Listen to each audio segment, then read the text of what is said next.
बदनामी की है। अगर कॉमन स्कूलिंग सिस्टम कर देता और हमारे अम्बेडकर साहब की बात को मान लेता और एक तरह की पढ़ाई सबको होती और ये प्राइवेट विद्यालय नाम का कोई चीज नहीं होता, जैसे भूटान में है, जैसे फ्रांस में है, अमेरिका में है, चीन में है, जापान में है।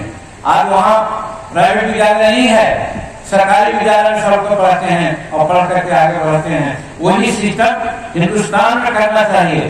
संविधान के निर्माता अम्बेडकर साहब ने कह दिया था कि ऐसा करो, राष्ट्रपति का बेटा या धनी का संतान सबको शिक्षा एक समान कॉमन स्कूलिंग सिस्टम करो। तो आज क्या हो गया? अम्बेडकर साहब को कहे हुए आज कितने साल हो गए, आज है हिंदुस्तान में नहीं है।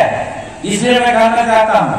और एक बात और उन्होंने कहा था, हम लोगों को जो दशा है उसका कारण यही है कि हम कहते हैं कि जगदेव बाबू हमारे यहाँ के हुए थे, जो नारा दिया था 100 में 90 शोषित है, 90 भाग हमारा है, 10 का शासन 90 पर नहीं चलेगा, नहीं चलेगा, ऐसा उन्होंने नारा दिया।